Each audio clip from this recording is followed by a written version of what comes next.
One of the questions we get the most from elected members, from senior officers, from different local authorities is, as leaders, what is their role in helping digital thrive in their organisations? Can you comment a bit on, so what does leadership look like if we want digital to succeed? Yeah, so a lot of people sort of worry a bit about this, in terms of, what is it they should be doing as leaders to promote this whole agenda. And, they worry about, should I be on Twitter, or should I be blogging, or should I be, using the latest TikTok. technology? Yeah, being on TikTok maybe, and all of that kind of thing. And should they be wielding the latest kit and understanding all the technical stuff that perhaps folk in their technology teams are talking about? Well, maybe like viewers of this video might be pleased to know that actually that's absolutely not the case. Relief. Yeah, exactly. Relief all round. That actually it's not about necessarily being this.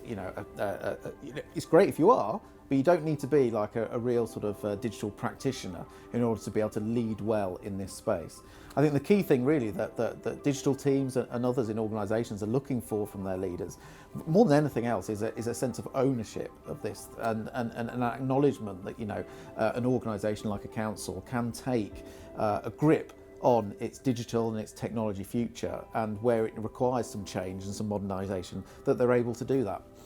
So I assume ownership is very important. I assume also some role in creating the conditions to give this kind of work a fighting chance of success. Is that right? Yeah, I think so.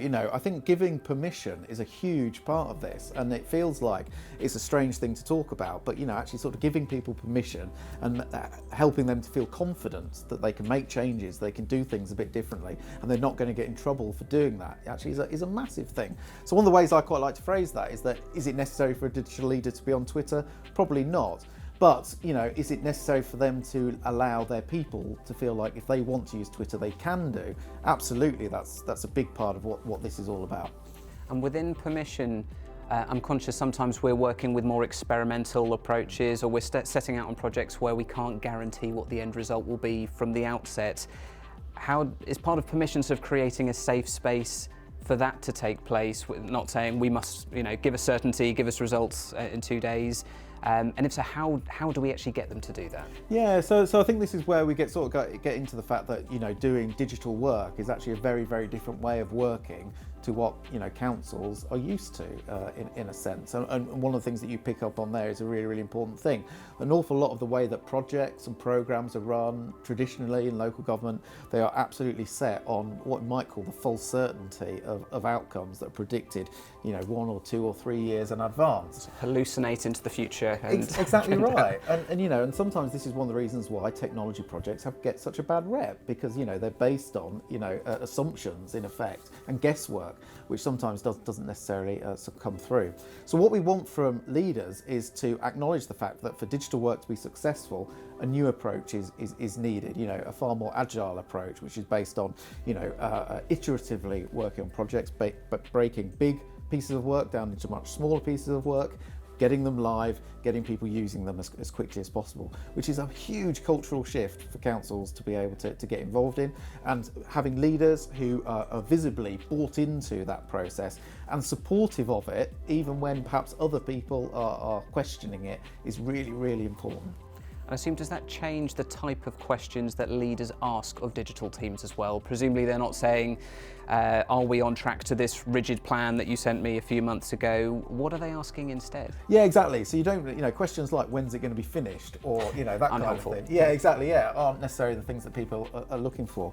I think what the sort of questions that leaders ought to be asking are things like, how does this product, what are the user needs that this thing is going to be meeting, and asking about how the team is working and what are the things that the team have learned as they've been sort of working through a particular project, to try and drag out and put a positive spin on the work that's been going on. So we're not focusing necessarily on this has got a big red flag on it, because a certain milestone hasn't been met or something like that. It's sort of treating the whole process as an opportunity for not just that team to learn, but for the whole organisation to learn more about its own capability and its own ability to deliver on this work, but also learn more about the users of its service and what the outcomes are that they're trying to achieve. So granting the right permissions, asking a better set of questions. What else do we need leaders to do? Well, I think the other thing for them to do is to kind of like to manage their expectations a little bit. I think is a really, really important thing. So oftentimes, sort of digital programs are connected to, other outcomes that are required to be achieved, and quite often in local gov, that's going to be about cost savings, Yeah. Exactly, budget reductions. Which isn't unreasonable. No, absolutely. But a lot of pressure if that's all put on a digital transformation Absolutely program. right. So the digital work has got to wash its face. Absolutely, of course it does. But the way that we think about that, and the way that we articulate that, needs some thought giving to it. So the thing about digital work is it's often exploratory.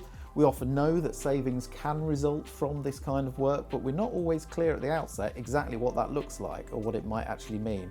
And that sometimes, the baking in of a requirement for a certain saving directly linked to a piece of digital work can be incredibly unhelpful, because it creates anxiety, it creates sort of, a false sense of peril around a piece of work that, doesn't really help.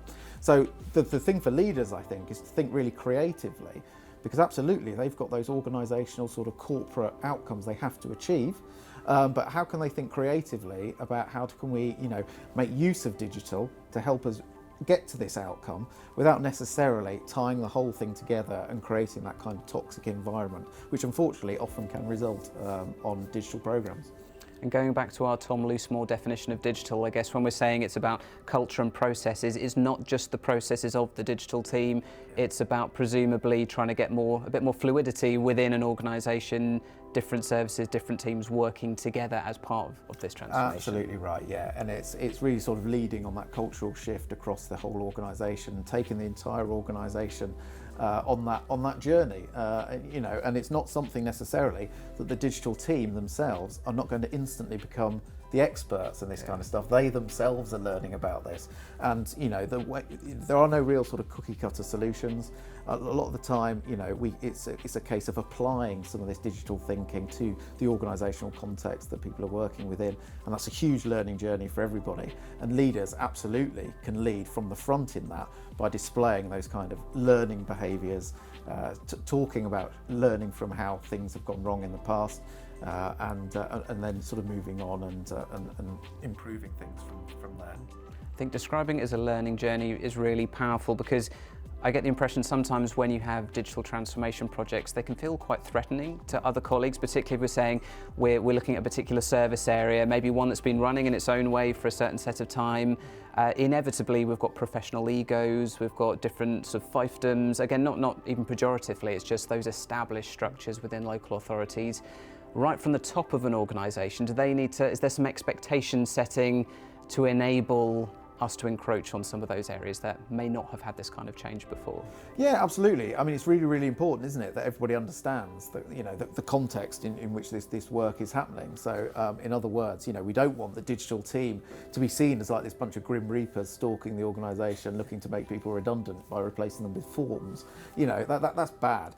But I mean, on a more positive spin on it, I suspect, is actually doing the work to sit down with perhaps those service managers to talk to them about what ideas, that they've got for improving their service and making it more efficient, and perhaps how they can apply some of the things that they're using themselves all the time in their personal lives, and applying some of that process, some of that technology, some of that culture and operating models to the work that they do. So it's kind of like trying to get people to think. And that's why that definition is so important, to get people thinking in that broad way about what digital means, and actually what a huge opportunity it is for them, their team and their service as well.